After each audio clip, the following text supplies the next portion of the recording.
Aleluia, irmãos. Aleluia. É tão lindo estar aqui.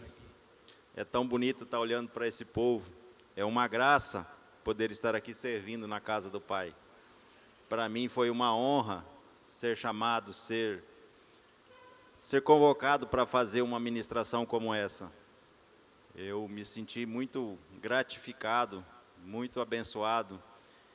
Fiquei muito feliz, né? E a pergunta minha que eu fiz ao pastor quando ele me chamou, eu perguntei para ele: pastor, nossa igreja tem tantos homens capacitados, tantas mulheres, por que o senhor lembrou de mim? Por que a mim? Por que o meu nome?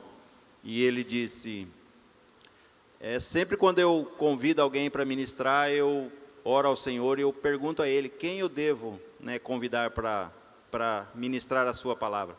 E ele disse, né, que Deus falou com ele: é o Maurel, pode chamar ele.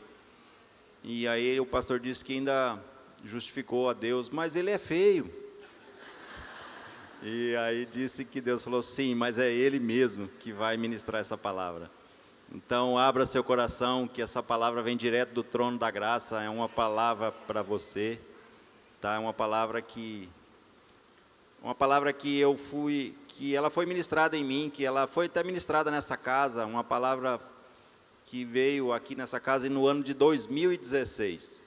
E essa palavra ficou gravada em meu coração e eu acho que é uma das palavras mais marcantes que eu mais, né, lembro dela e que eu gostaria sempre de estar colocando, conseguindo colocá-la em prática, que é uma palavra que tocou meu coração e é uma palavra importante que eu possa compartilhar com vocês. Eu queria colocar esse texto, o texto base. Deixa eu puxar aqui, que desconfigurou aqui, como sempre. É um texto que o pastor ministrou, que nem eu falei, no ano de 2016, que está lá em 2 Reis 21. Esse é o meu texto base. Esse foi o texto que foi ministrado, que diz assim: por esse tempo, Ezequias adoeceu de uma enfermidade mortal. O profeta Isaías, filho de Amós, foi visitá-lo e lhe disse: assim diz o Senhor, ponha em ordem a sua casa, porque você morrerá, não vai escapar. Esse é o meu texto base.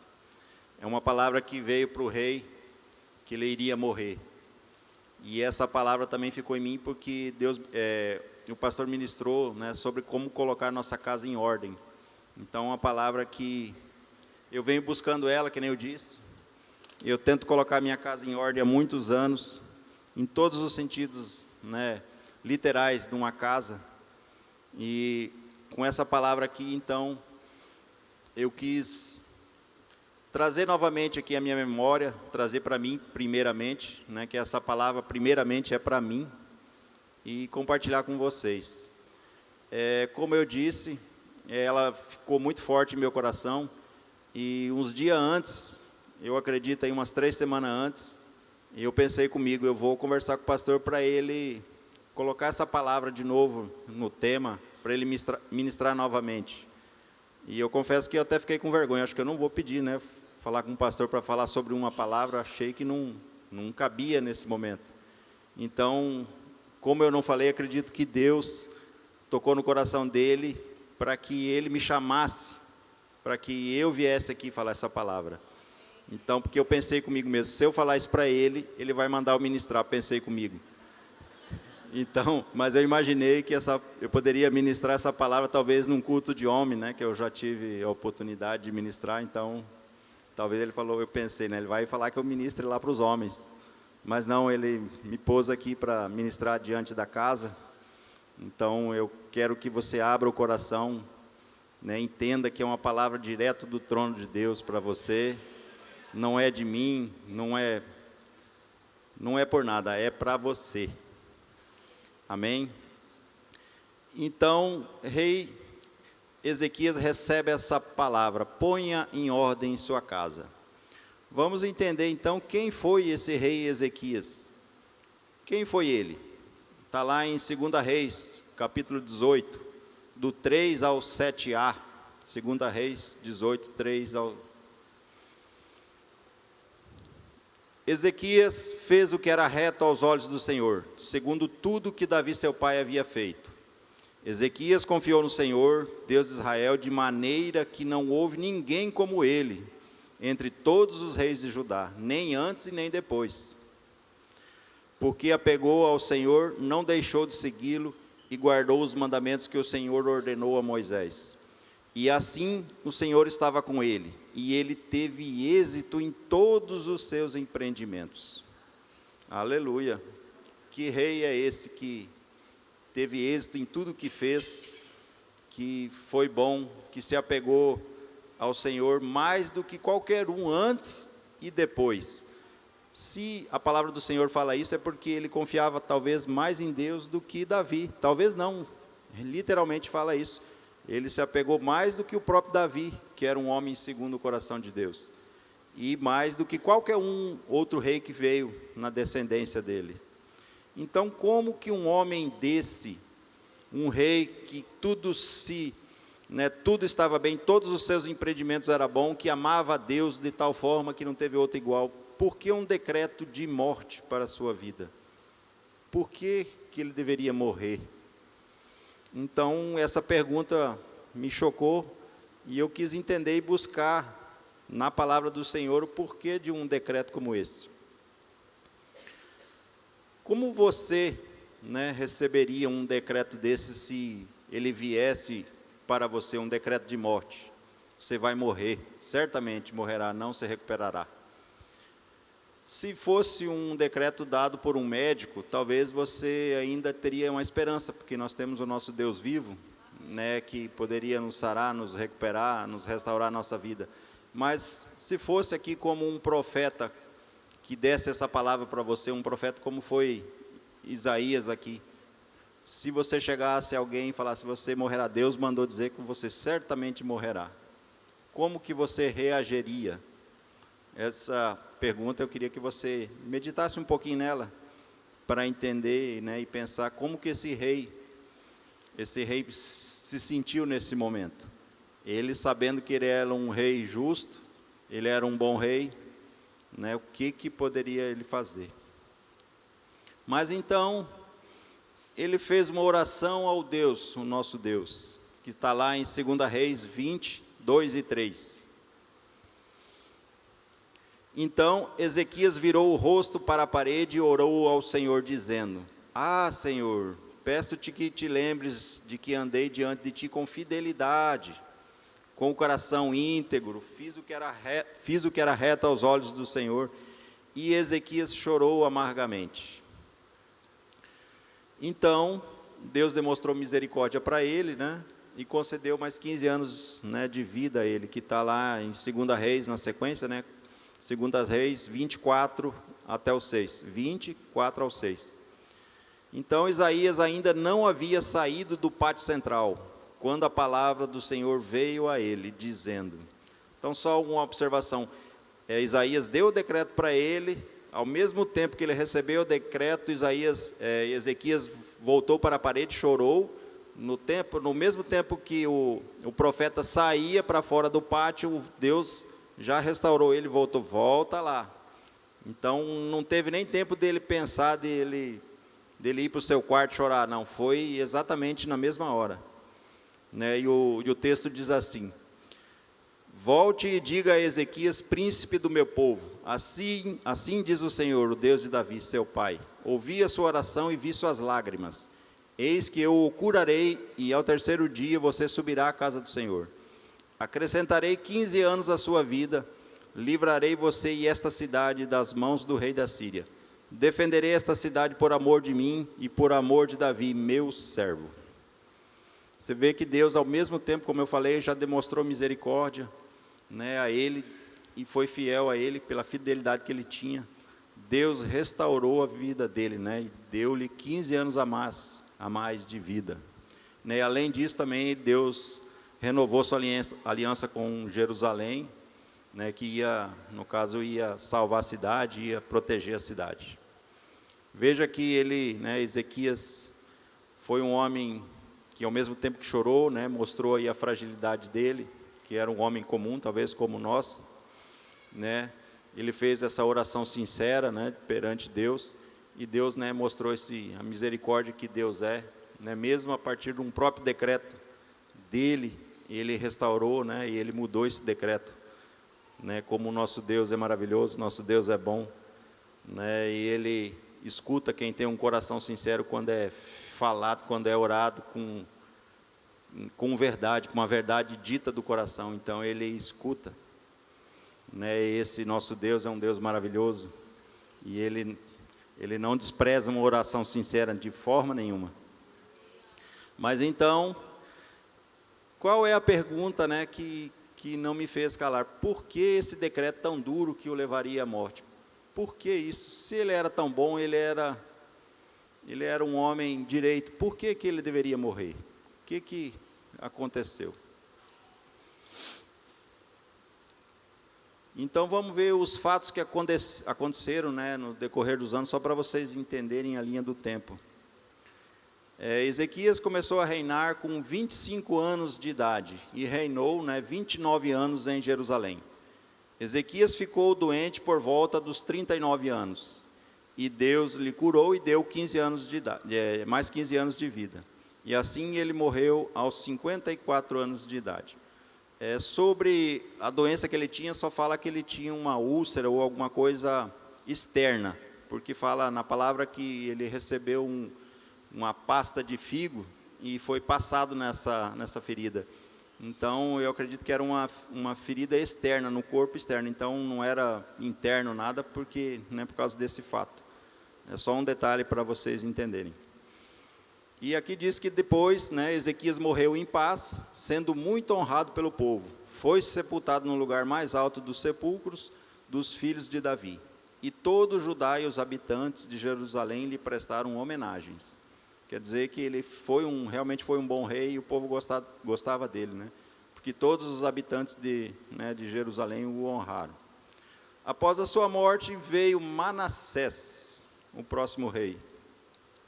Para vocês entenderem aqui, depois do decreto da morte, Ezequias viveu 15 anos. Manassés começou a reinar com 12. Quer dizer que Manassés nasceu nesse período após o decreto. Após 3 anos que Deus deu o decreto a ele, nasceu Manassés.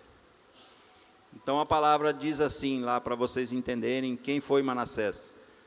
2 Reis 21, do 1 e 2. Manassés tinha 12 anos de idade quando começou a reinar, e reinou 55 anos em Jerusalém. Sua mãe se chamava Efizibá.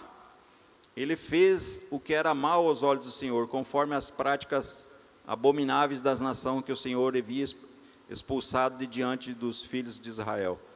Vamos na sequência aqui para o capítulo 3. Reconstruiu os altares idólatras que Ezequias, seu pai, havia destruído, levantou altares a Baal, fez um poste para Deus a Aserá, como fizera Acabe, rei de Israel, e se prostrou diante de todo o exército dos céus e o serviu.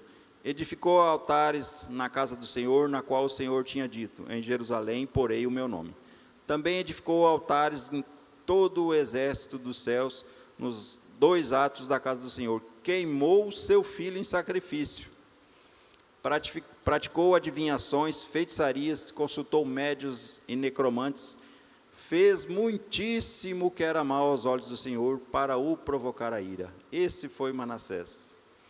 Diz que foi o rei que mais tempo governou, 55 anos sobre Israel. Imagine você sendo governado por um rei mau por 55 anos, uma nação inteira. Fez tudo o que era mal. Se Manassés queimou o próprio filho, isso é uma prática abominável ao nosso Deus. Os pecados que ele cometeu foram cabulosos. Eu acho que de todos, esse foi o pior nessa queima do filho. Mas além disso, de tudo isso que ele fez, ele influenciou o seu povo. Então, um governante que influenciou toda a nação a fazer os mesmos pecados que ele vinha fazendo. De tão ruim. Então, o pecado dele não foi só um pecado pessoal, foi ele levar uma nação inteira ao pecado. E ele corrompeu essa nação de forma, não tem nem palavras para dizer o que ele fez. E aqui mostra como ele fez isso, ó, para vocês só entender que isso está na palavra. 2 Reis 21, 9. Manassés fez Judá e os habitantes de Jerusalém errar, de modo que fizeram pior do que as nações que o Senhor havia destruído diante dos olhos dos filhos de Israel. Deus deu Israel para os hebreus, né, porque esse povo só fazia o que era mal, então ele destruiu esse povo. E agora imagine um filho de Israel fazer tudo isso que Manassés fez. E o Senhor falou a Manassés, né, no capítulo 10, e ao seu povo, mas eles não deram ouvido. Significa que Deus mandou os seus profetas e o alertou, né, fez tudo que era mal. Então, esse pondo a ordem em casa aqui, que é o tema que eu coloquei, é um tema muito pertinente, porque veja bem, Ezequias fez o que era reto, Manassés fez o que era mal. Ezequias tinha um decreto que ia morrer, e era para ele pôr ordem na sua casa. Será que ele se atentou? Será que ele foi um homem que tentou entender o porquê disso? Será que ele buscou a Deus para saber por que ele deveria pôr ordem na casa dele? Porque a palavra também não é clara, não fala nada se ele correu atrás e entender, ou saber o que ele deveria pôr em ordem na casa dele. E ele provavelmente não fez, porque Manassés foi um rei mau. Então ele não ensinou Manassés a seguir os caminhos do Senhor. Ele não ensinou, como diz a palavra, ensine o seu filho o caminho que deve seguir. Manassés com certeza não fez isso. Deixou Manassés, a Deus dará. Ezequias mostra no texto, na continuidade lá, se vocês verem, ele fez outras, além de algumas coisas boas, ele veio visitante de outra nação e ele mostrou os tesouros da casa do Senhor, mostrou os tesouros do palácio. E então veio esse mesmo Isaías, aí, o profeta, e alertou ele do que ele tinha feito. E ele fez aquilo que não era da vontade do Senhor. E Isaías disse a ele: certamente a sua descendência estarão no exílio na Babilônia, serão eunucos, trabalharão para a Babilônia. E ele disse: boa é a sua palavra. E ele pensou com ele mesmo, talvez, né? Não é comigo, tudo bem, é minha descendência, que seja. Então quer dizer que ele não se atentou à sua descendência, ele não teve um entendimento que ele deveria ter para que ele pudesse, né, educar esse seu filho Manassés. Então Manassés fez o que era mal. Mas aconteceu, né, que Manassés, né, houve uma guerra e Manassés foi preso, né, e foi deportado para outra nação, que está lá em 2 Crônicas 33, 11 ao 13. Então o Senhor trouxe sobre eles os comandantes do exército do rei da Síria, que prenderam Manassés com ganchos, amarraram-no com cadeias de bronze e o levaram para a Babilônia. E ele, angustiado, suplicou profundamente ao Senhor seu Deus, e muito se humilhou diante do Deus dos seus pais. E fazendo-lhe oração, Deus se deixou comover. Deus se deixou comover. Atendeu o seu pedido e o fez voltar para Jerusalém, ao seu reino. Então Manassés reconheceu que o Senhor é Deus. Então veja bem, Manassés, em sua arrogância, quando estava lá no seu reino, fez tudo que era mal. De repente veio uma nação contra ele, levou o cativeiro, e ele se arrependeu. Ele reconheceu o Senhor, e ele pediu perdão, e Deus, veja que a palavra diz, Deus se deixou comover pela oração dele. Deus teve misericórdia, né? Restaurou o seu trono, né? Então ele voltou e fez uma reforma, voltou para ajudar e voltou a governar o seu povo, né? Então ele começou a renovar, né? Refazer tudo o que ele tinha feito de errado. Ele começou a destruir aquilo, a renovar a nação, mudou completamente a sua conduta, né? Fez também uma reforma espiritual, né? que está tudo escrito na palavra do Senhor, se vocês quiserem depois ler. Está lá em 2 Crônicas 33, 14 ao 10. E a palavra diz que depois disso, ele terminou seus dias em paz, depois de ter se arrependido e buscado a Deus. Manassés, com tudo que fez de mal, né, orou também, chorou, pediu misericórdia ao nosso Deus, esse Deus que é o nosso Pai, deu misericórdia, teve misericórdia dele, se deixou comover por tudo aquilo que ele tinha feito. Deus apagou, né, apagou naquele momento, e o perdoou, levou de volta ele para casa.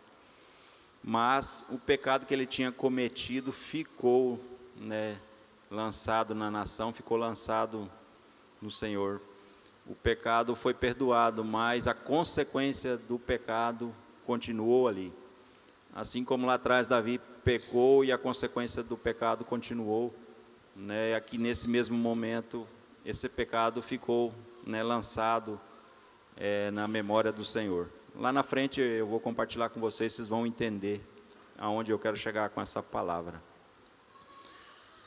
Será que Deus tem falado com você, tem te dado alguma ordem, algum decreto, tentando te ensinar alguma coisa, algum caminho que você deva seguir, ou deixar de seguir algum caminho que você vem sendo rebelde, sendo contrário à palavra do Senhor? Será que você tem tido ouvidos a isso?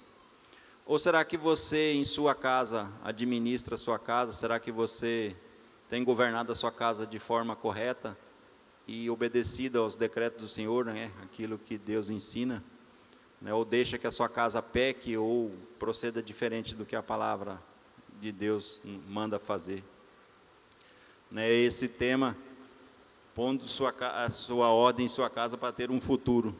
Se a sua casa for daquela forma, será que vai ter um futuro transbordante? Agora veja o outro lado, a diferença, né? Como é bonito uma casa em ordem. Isso toca em muito, né, nossas vidas, e eu vim aqui para compartilhar com vocês um pouco da minha história, um pouco dos detalhes da minha vida, que eu acho que é pertinente, que foi o que me tocou nessa palavra quando foi ministrada no ano de 2016, que era coisas que eu deveria ter colocado em ordem, e eu sinto que tem muitas coisas ainda que eu preciso renovar em mim, colocar em ordem isso, né? E eu estou aqui, né, perante vocês, perante Deus, para que vocês entendam, né, como eu procedo minha vida e as dificuldades que eu tenho, né, para colocar diante do altar, suplicar a Ele que Ele venha sobre mim, sobre a minha casa, e renove minhas forças, renove minha esperança, né, que eu tenha um renovo nesse dia, a partir desse dia, né. Então tem uns tópicos aqui que eu quero compartilhar com vocês. Isso é pessoal meu e da minha casa. Eu tenho um carro que é uma caminhonete que eu já vivo, né, já tenho ela há 12 anos. É um carro antigo, tudo bem, mas é um carro que tem me levado, tem me dado sustento, tem me dado trabalho. Eu uso ela para o trabalho, para vir na igreja, para passear. É o único carro que eu tenho, só tenho esse. Por mais que ele seja velho, é um carro que tem me servido. Mas o que me tocou esses dias que eu vi uma ministração da Joyce Meyer é o estado do meu carro. Não é porque ele é velho, mas é um carro que eu deixei decair. É um carro que tem uma maçaneta quebrada, um vidro não fecha, uma porta não é legal, não funciona, os painéis estão quebrados, uma lanterna está quebrada, vive sujo, entendeu? Então é uma coisa que eu percebi que é uma coisa que eu preciso mudar em mim. Não é porque ele é antigo, porque ele é velho, é porque é o estado que ele está, e isso representa o meu estado. Pode representar o seu. Será que você não está assim, precisando de um renovo nessa área? Então, me tocou isso, e eu venho, né, aqui confessar perante vocês que eu tenho que mudar essa história em mim, né? Peço que vocês também fiquem atentos sobre isso, né? Porque é uma coisa... Não é bonito isso, né? É o meu carro que me dá o meu sustento. Por que eu deixo ele depreciar de tal forma e não corro atrás de arrumar? Assim é nossa casa também, né? Também quero compartilhar um pouco da minha casa física, a casa onde eu moro. É uma casa que eu venho reformando ela, é uma casa que não tinha nada. No começo, quando eu vim morar para Cacoal, acho que uns 20 anos mais ou menos, era para vocês entenderem, era uma edícula, uma sala de jogos da casa maior, que era a casa da minha mãe. E eu venho ampliando ela, reformando ela, espicha para cá, estica para lá. E hoje ela está uma casa bonita. Você entra nela, você dá prazer. Até compartilhei, a Maria foi ontem lá, mais umas mulheres, e falaram: nossa, que casa linda, que maravilhosa, está bonita. Mas isso é o olho, a gente vendo ela por dentro. Mas eu tenho um problema no telhado dessa minha casa. Como eu disse, ela vem sendo ampliada para cá, estica para lá, e ela tem 6 tipos de cobertura diferentes. 6 telhados, um para cá, outro para lá, outro para cima, cheio de calha. Então, a cobertura dela é um tanto complexa. E ela vive cheia de goteiras, meus irmãos. Infelizmente, quando dá uma chuva, pinga para todo lado. E aí, há 3 anos atrás, eu ainda inventei de colocar a placa solar em cima daquilo. Aí eu não consigo entrar por cima para trocar as telhas, eu tenho que entrar por baixo pelo forro da casa. E aí não dá para trocar por ser cheio de emenda, eu tenho que estar colocando remendo. Eu tenho que estar colocando balde para que pingue no balde, no telhado da minha casa. E mais uma vez essa semana teve esse problema. Vai eu entrar lá para tentar tapar uma goteira. E é muito apertado, e eu até me machuquei, tentando consertar isso. E aí na volta eu fui tirando um pouco dos baldes que eu já fui consertando. Eu tirei 5 baldes lá de dentro que estava lá, fora os que ficou. Entendeu? Então, irmãos, isso é uma coisa que parece engraçado, mas é uma coisa triste, porque se eu tivesse posto a minha casa em ordem há 3 anos atrás, eu já tinha me programado, tinha feito um plano, colocado nas mãos do Senhor. Senhor, eu preciso trocar meu telhado. Então eu venho há 3 anos peregrinando, sofrendo com isso, e eu não coloquei isso em ordem, eu não coloquei o meu futuro, não coloquei a minha casa, um plano para trocar esse telhado. Mas em nome de Jesus, esse ano aí, eu vou trocar isso em nome de Jesus, em nome de Jesus. Também quero compartilhar um pouco, só um detalhe. Quando a gente fala em casa, falei aqui no caso casa, mas nossa casa também se refere ao nosso coração, Que nem eu falei aqui, a minha casa é cheia de goteiras, Eu não quero que a minha casa continue assim, mas também não quero que a minha casa espiritual também não continue assim. Eu não quero que ela seja uma casa bonita por fora, tá aqui trazendo uma palavra para vocês, uma palavra bonita, mas eu quero que por dentro eu seja limpo também. Então, eu não quero que a minha casa tenha um telhado de vidro, como diz, que bate uma pedra e quebre. Então, eu entrego também minha casa, meu coração, nas mãos do Senhor. Quero falar um pouco sobre meu pai, minha mãe, meus irmãos, minha família física aqui, minha família de nascença. Minha mãe vive do meu lado, que nem eu falei, eu fui ampliando a casa, era uma casa muito grande, e ela continua ali. Então, assim, eu tenho muita dificuldade no relacionamento com ela. Às vezes, ela morando parede com parede, eu fico semanas, às vezes, sem ir na casa dela, ou até mais.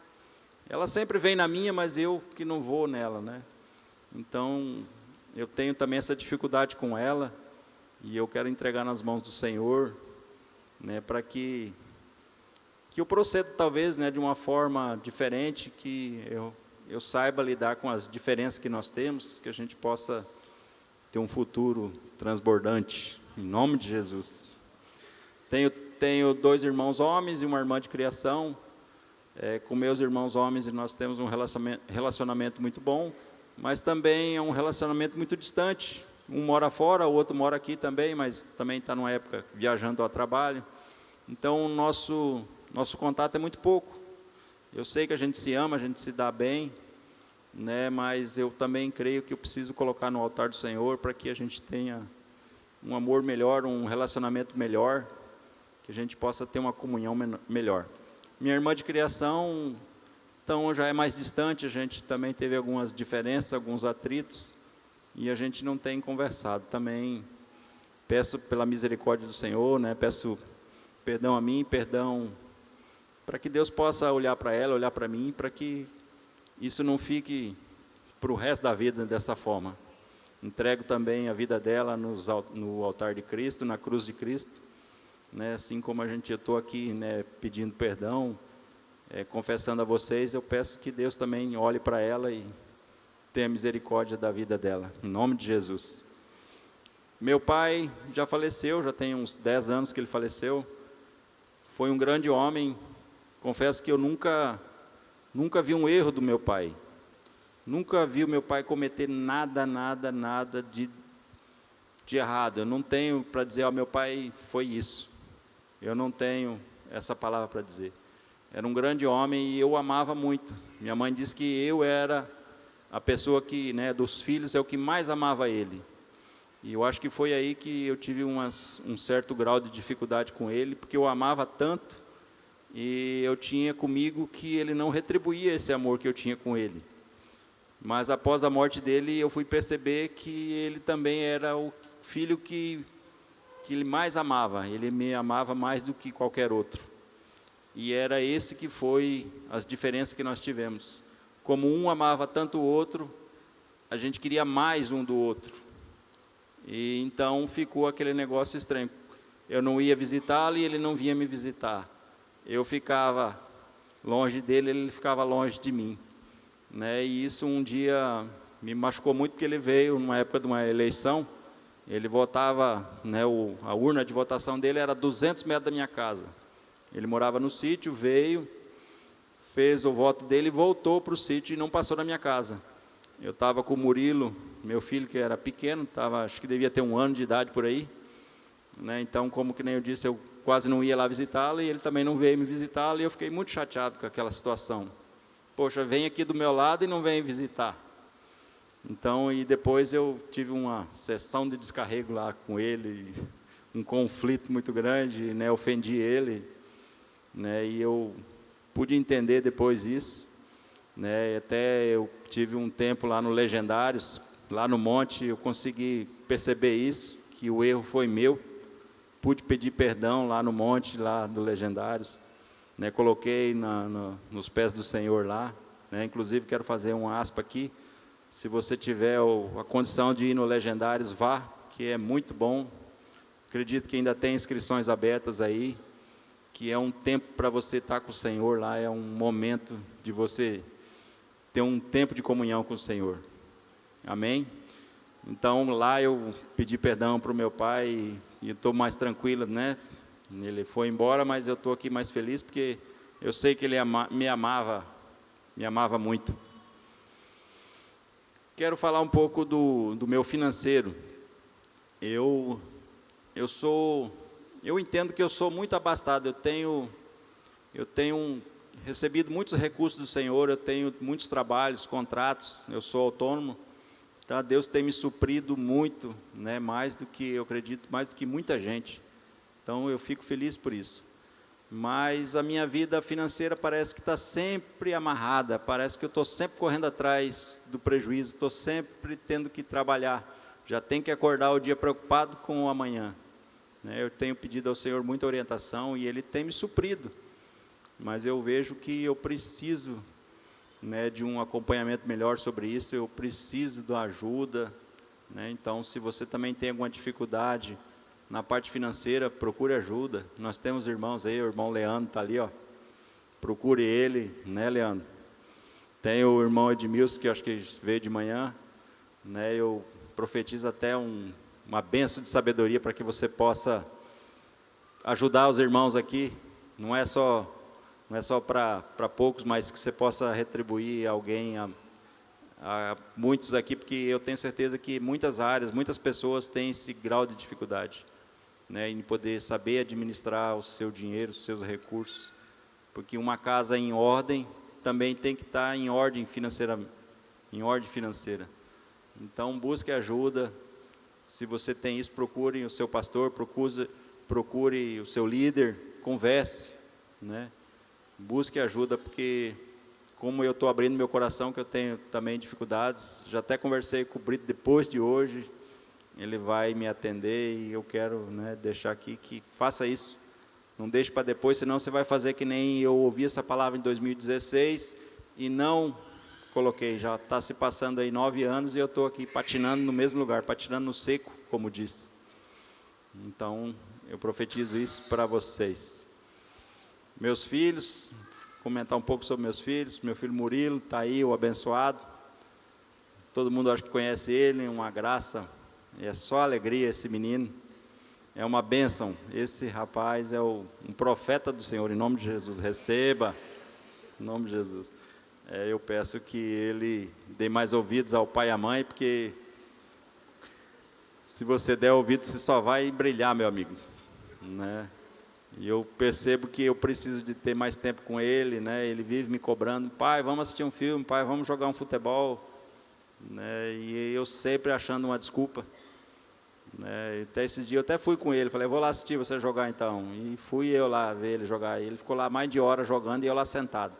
Cansei, falei assim, vamos embora, Murilo, vamos embora que eu já estou cansado. Ele, não, eu quero mais, eu quero mais, eu quero mais. E eu até briguei com ele. No dia que eu fui, eu briguei com ele. Perdão aí, meu filho, mas vamos mudar isso aí. Cadê a Giovana? Cadê minha filha? Ali.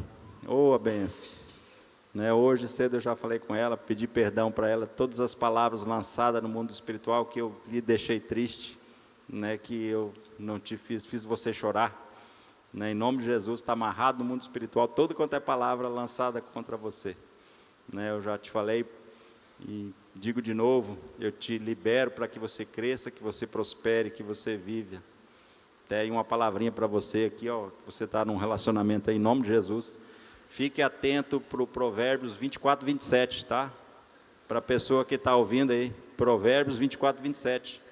Tá? E, inclusive você que está aqui para casar, você que está pensando em ter uma namorada, pode ficar atento para esses provérbios aqui, ó, 24, 27. Leia ele. Você vai, antes de você constituir sua casa, sua família. Provérbios 24, 27, hein? Vamos lá.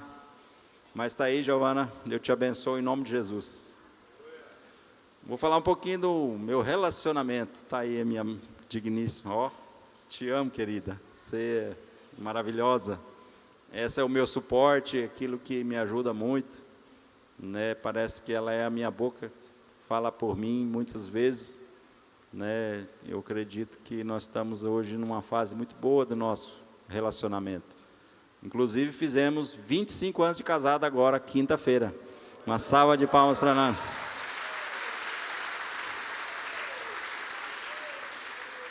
Não é para qualquer um, irmão, não é para qualquer um, 25 anos de casado, né? Mas eu creio que os maiores pontos, né, da nossa dificuldade com o relacionamento foi a conversa, né, o convívio de...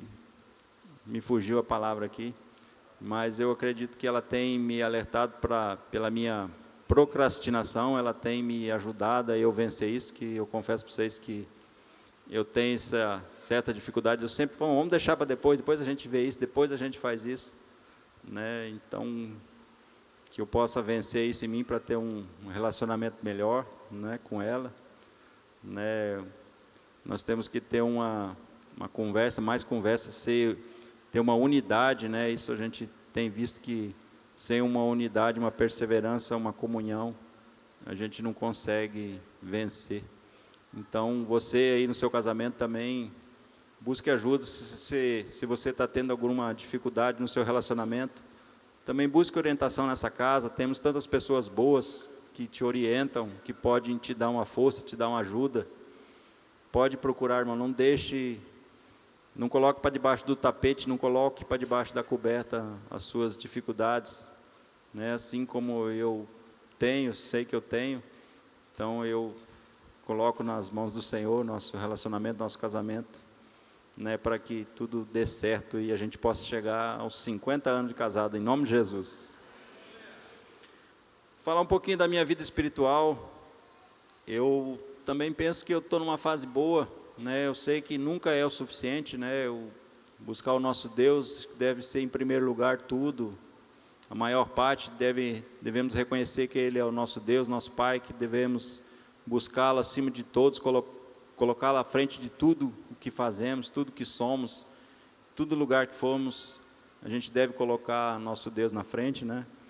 E eu acredito que eu tenho buscado Ele, e não é à toa que eu estou aqui, porque Ele, se eu não tivesse essa comunhão, se eu não tivesse buscando Ele, certeza que eu não teria essa oportunidade de estar aqui, né? Eu tenho pagado o preço de buscá-lo, tenho colocado o meu joelho no chão várias e várias vezes, né? Tenho vindo aí para a nossa sala de oração, né? Muito difícil eu faltar, acho que eu faltei poucas vezes, só faltei quando realmente eu fiquei doente, né? Que eu tive uma enfermidade há uns meses atrás, então é muito difícil eu faltar, eu estou pagando o preço, né? Assim como Mateus aí, ó, Deus te honre, Mateus, que ele está lá todas as terças e quintas te esperando, né? Com um louvor, então venha, busque. Isso é maravilhoso, poder colocar o nosso joelho no chão. Então, também digo que é muito importante que você faça isso, coloque seu joelho no chão pela sua casa, pela sua família, né, para que você possa ter um futuro transbordante. Se não tiver ao menos isso em sua vida, um joelho no chão, uma comunhão com o nosso Senhor, você nunca vai alcançar uma vida, um futuro transbordante. Que tudo é para Ele, tudo vem dEle, né? Tudo é para Ele. Amém? E o último tópico aqui que eu coloquei aqui é sobre um tempo. O tempo é o tempo, realmente o tempo físico, o nosso relógio, né? O que você tem feito com o seu tempo? Se você está querendo ter um futuro transbordante, sua casa não pode estar daquela forma, sua casa tem que estar assim. Então, para que você arrume a sua casa, para que ela chegue assim, você tem que gastar tempo, né? Assim como eu disse, você tem que ter tempo para o trabalho, tempo para o filho, tempo para a esposa, tempo para os seus familiares, tempo para Deus. Então, você tem que organizar o seu tempo. Achei muito interessante o Leandro, aí vou falar de novo o nome dele. Fui convocar aí, que eu trabalho na cozinha ali, né? Eu sou líder de cozinha, e eu chamei alguns irmãos para fazer o lanche das crianças, e ele perguntou que horas que é para eu colocar aqui na minha agenda. Então, achei tão bonitinho isso, né? Porque, pelo jeito, ele coloca tudo na agenda, tudo certinho. Então, eu acho que é uma forma muito interessante, que tanto eu também queria ser assim, queria colocar tudo na agenda, horário para isso, horário para aquilo, porque se você não tem um tempo organizadinho, um tempo para fazer isso, um tempo para aquilo, você fica para lá e para cá e não faz nada direito. Deixa de atender um ou atende o outro errado, atende um na frente do outro, né? A sua vida fica realmente bagunçada. Então, eu percebo isso em mim também, porque eu fico socorrendo um aqui, socorro outro ali, corro aqui, corro ali, né? Às vezes fico chateado em casa, porque tem que fazer isso, tem que fazer aquele outro, e o meu tempo parece que está sempre faltando, meu tempo parece que nunca é o suficiente. Então, é uma coisa que temos que colocar em ordem. Procure ajuda também, se você tem um grau de dificuldade sobre isso, porque sem tempo você não vai conseguir nada, não vai conseguir organizar a sua vida. Organize seu tempo, que você vai ver que a sua vida vai fluir, em nome de Jesus. Né, e eu compartilhei essas dificuldades minhas, né, para ver se eu consigo alcançar o favor do Senhor. Eu estou confessando isso aqui, né, para que Deus me ajude, em nome de Jesus, né, para que se cumpra o que está dito lá em Provérbios 28:14.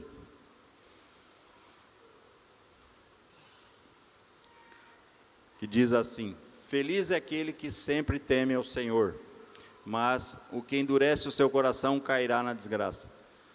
Eu tenho uma versão aqui que ficou um pouquinho diferente, que eu acho que possa dar mais sentido, né? Que quem encobre as suas transgressões jamais prosperará, mas o que as confessa e as abandona, irmãos, confessar nossas falhas e abandonar essas dificuldades que eu tenho, esse alcançará a misericórdia.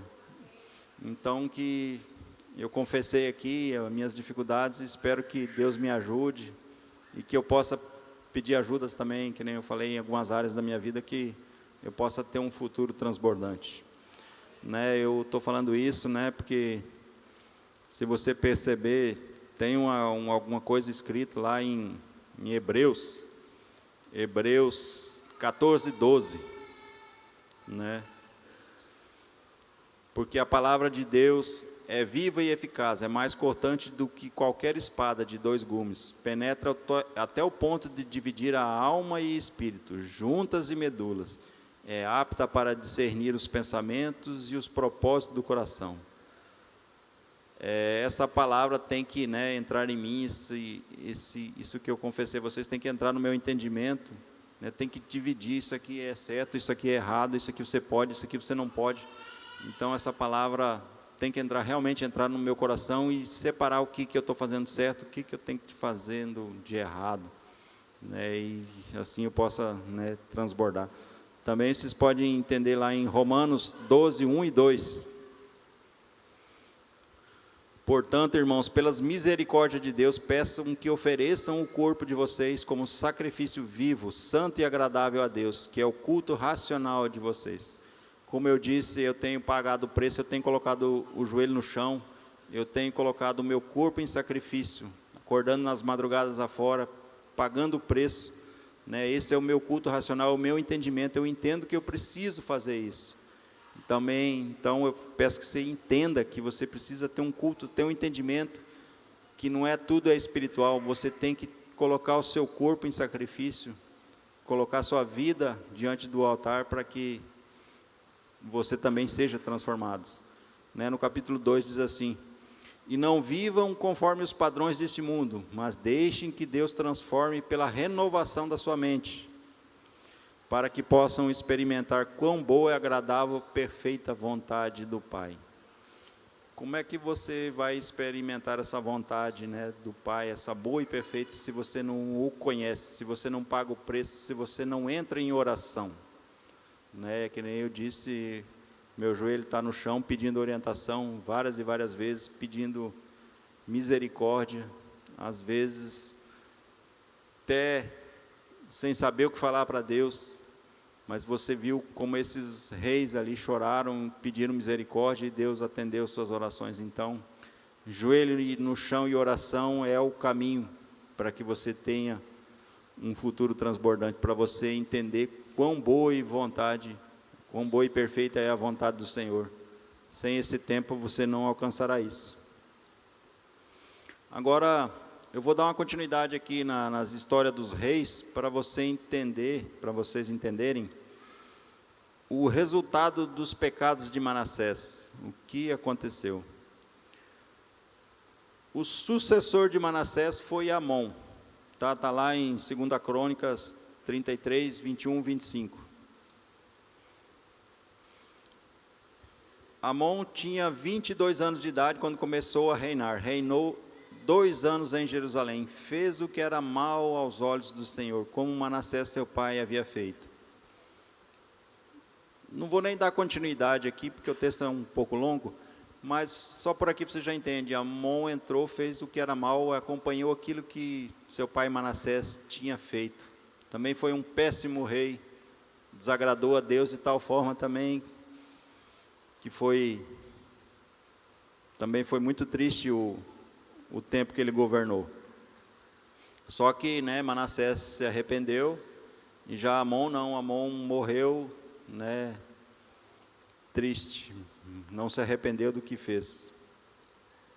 Ele foi morto, né, e mataram ele, e aí seu filho Josias começou a reinar. Josias é um novo rei, veio com uma mentalidade diferente, que está lá em 2 Crônicas 34, 1 a 7. Eu vou ler um pouquinho desse texto de Josias. Né? Josias tinha 8 anos de idade quando começou a reinar, e reinou 31 anos em Jerusalém. Fez o que era reto do Senhor e andou nos caminhos de Davi seu pai. Não se desviou nem para a direita nem para a esquerda. No 8º ano do seu reinado, sendo ainda jovem, começou a buscar a Deus. Ele começou com 8, com 16 anos, então ele já começou a busca a Deus. No 12º ano, começou a purificar Judá e Jerusalém, tirando os altos, os postes da Deus. Aí ele começou a destruir tudo aquilo que o Manassés e o seu outro filho tinham feito. Ele destruiu todos os altares idólatras, queimou um monte de estrutura e acabou com aquela idolatria que o povo vinha cometendo há anos. né? Acabou com tudo aquilo que o rei, os antecessores deles tinham feito. Josias foi um rei, então, de coração puro, né? Totalmente comprometido a Deus, né? Aqui também fala que ele se voltou de tal forma para o Senhor, né? Ele se voltou de todo o coração e de toda a sua força, né? Está lá no capítulo 23, 25, em 2 Reis. Né? Ele também foi lembrado, né, por ter restaurado o verdadeiro culto, né? Purificado o templo, né? Todas aquelas práticas, aqueles altares idólatras que tinham sido colocados na casa do Senhor, ele eliminou isso e acabou, né? Ele renovou a aliança com Deus, a aliança que tinha sido feita lá atrás, ele renovou isso. Mas aconteceu que durante o reinado dele, né, Deus se lembrou dos pecados de Manassés, quando ele era rei, e disse assim, que está lá em 2 Reis 23, do 26 ao 27. Né? Então, só lembrando aqui, Josias já era o neto, né, de Manassés. Todavia o Senhor não retirou de Judá toda a sua ira, por causa do sangue inocente que Manassés derramou. E o Senhor confirmou seu juízo contra Judá por meio de todos os seus servos e profetas. Também foi derramado sobre Judá todo o sangue de inocentes que ele não derramou fora da terra. Pois o Senhor disse, Judá fez o que era mal aos meus olhos e provocou minha ira, desde o dia que os seus pais saíram do Egito. Por isso, não retirarei deles toda a minha ira. Você vê que Manassés pecou tanto, e aqui já no reinado do seu neto, Deus declara que ele não esqueceu de todo aquele pecado que Manassés tinha feito. Então, só para fazer um tópico, Ezequias deixou Manassés a Deus dará, Manassés foi mal, pecou, lá no seu neto já começou o decreto de Deus, que ia destruir, que ia levar o povo cativo. Aí,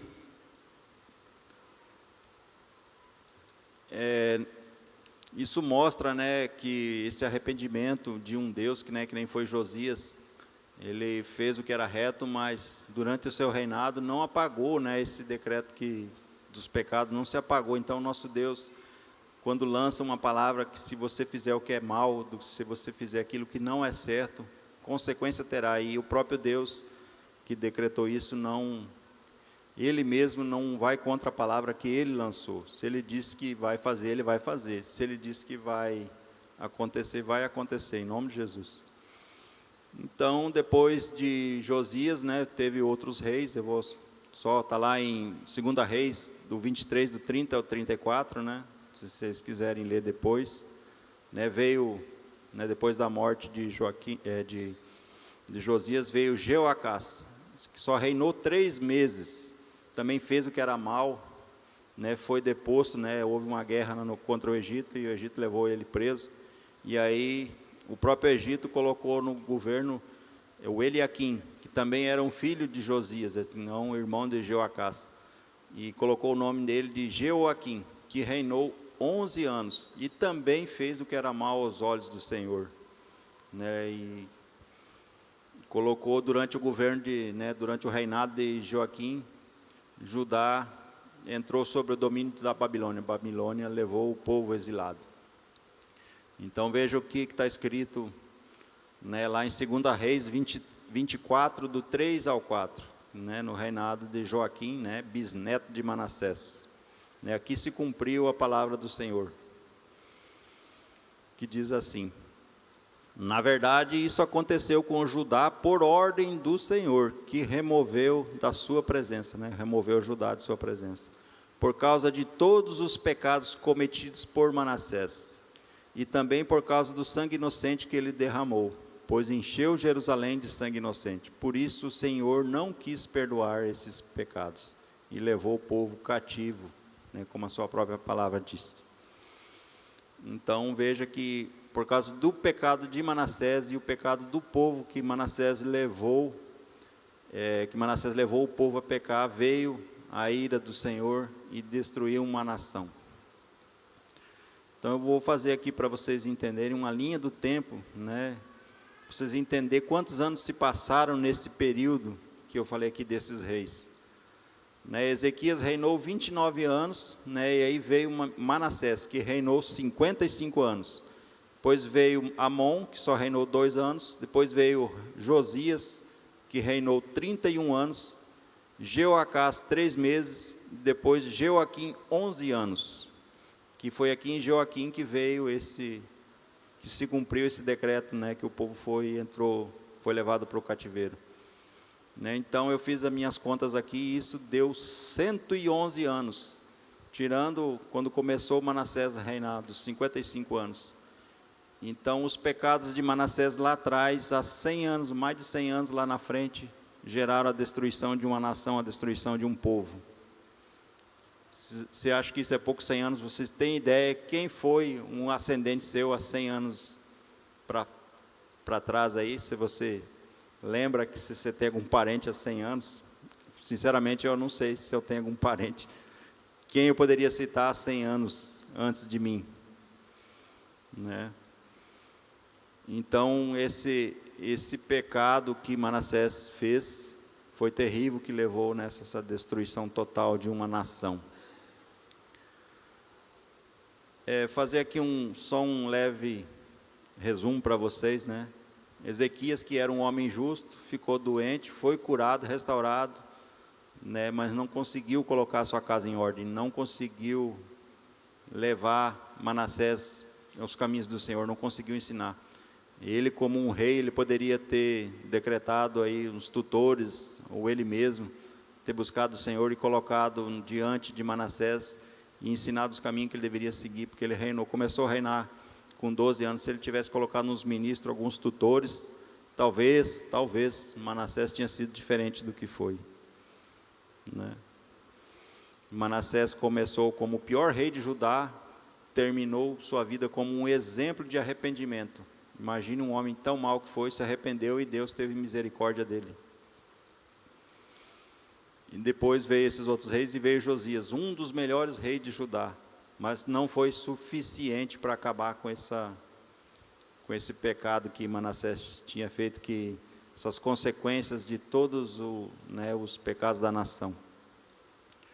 Então o que eu quero dizer para vocês, eu não venho aqui trazer juízo sobre você, né? Eu não venho dizer que o seu pecado que você fez hoje ou vem fazendo vai ter consequência para a sua descendência daqui a 100 anos.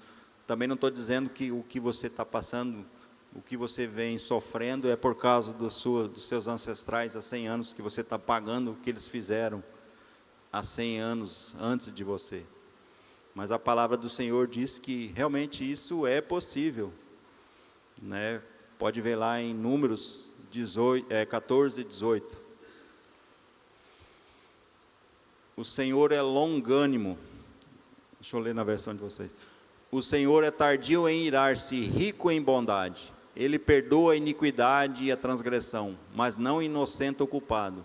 E visita a iniquidade dos pais nos filhos até a 3ª e 4ª geração. Veja que ele visitou a iniquidade de Manassés até a 4ª geração aqui. Ele realmente visitou. Quando a gente fala em visitar, né, quando você fala assim, vou visitar o meu pai, o meu tio, o meu irmão, você vai visitar porque está lá, você sabe onde ele está, você está indo lá visitá-lo. Então Deus visita, Ele vai lá ver, porque o pecado está lá. O pecado está lá em você, aquilo que foi feito 4 gerações anteriores está lá em você. Então se você está vendo na sua vida algum traço que não condiz com a palavra do Senhor, alguma coisa que não vem dando certo em sua vida, busque o Senhor, busque ajuda. Nossa casa tem tantos homens experientes, pastor Pedro, Regininha está aí, para que você possa ter um entendimento sobre isso, porque é muito sério isso não é brincadeira. Se você procurar essa palavra aí, como esse texto, você vai ver 4 vezes ela se repete na palavra do Senhor, inclusive nos 10 mandamentos, né? Na lei dos 10 mandamentos tem esse mesmo versículo aí, que Ele é um Deus zeloso e visita a iniquidade dos pais até a 3ª e 4ª geração. Pode buscar isso lá nos 10 mandamentos, você vai achar isso lá também. Mas, diante de tudo isso, eu não venho aqui para te assustar, nem te fazer juízo sobre você. Porque agora nós temos uma grande novidade, nós temos o nosso Senhor Jesus. Aleluia, misericórdia ao nosso Pai, que diante de tudo isso que eu falei para você, mandou o Cristo Jesus, para que diante dele a gente tenha uma vida nova. Em nome de Jesus, amém, aleluia. A justiça e a misericórdia de Deus é perfeita, e foi aperfeiçoado, em Cristo Jesus. Eu gostaria de chamar aqui os músicos, tocar uma musiquinha para nós, alegrar o nosso coração, que diante de uma palavra tão dura, Deus é santo, misericordioso, Ele viu que nós não conseguiríamos sozinho, mandou Jesus para que todo aquele que nele creia tenha vida eterna. Então, diante dessa palavra, eu queria colocar aqui Efésios 1:7. Nele temos a redenção, em Jesus, temos a redenção pelo sangue, a remissão das transgressões, segundo a riqueza da sua graça. Ele foi tão gracioso que, segundo a riqueza dele, se colocarmos a nossa esperança nele, com certeza ele nos perdoa e apaga essas transgressões, essas iniquidades que vêm de nossa geração. Então coloque as suas iniquidades no sangue de Jesus, aos pés do altar, aos pés da cruz, que você vai ver uma transformação em sua vida. A palavra redenção, significa comprado. Nós fomos comprados a sangue, pelo sangue dele, nós fomos libertos, pelo sangue de Jesus, Nós estamos livres pelo pecado da morte, através do sangue de Cristo. Temos também lá, você pode ler, 2 Coríntios 5:21. Aquele que não conheceu o pecado, ele o fez pecado por nós, para que nele nos tornássemos justiça de Deus. Nós fomos justificados perante Cristo, com Cristo, Deus perdoou nossos pecados, não transfere nossa iniquidade para frente no sangue de Jesus.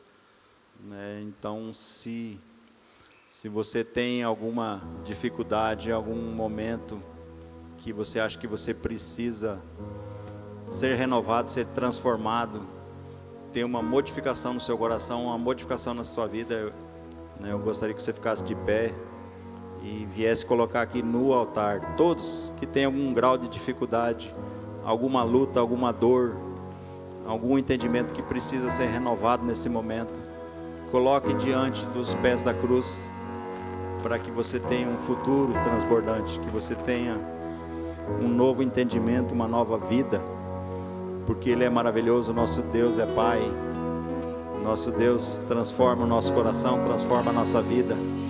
Deixe tudo para trás, coloque a sua esperança em Cristo Jesus, porque Ele renova a nossa vida, renova o nosso futuro e nos dá uma vida transbordante, nos dá um coração puro, um coração sincero. Deus é lindo, Deus é maravilhoso. Jesus é o nosso Senhor, nosso amado. Louvem ao nosso Deus, entreguem suas lutas, seus graus, suas dificuldades, entreguem aos pés de Cristo, porque Ele é bom e maravilhoso, poderoso e fiel para cumprir todas as suas promessas. Ele é lindo. Ele possa te dar um renovo nesse dia, um renovo na sua vida, que Ele possa te trazer uma esperança.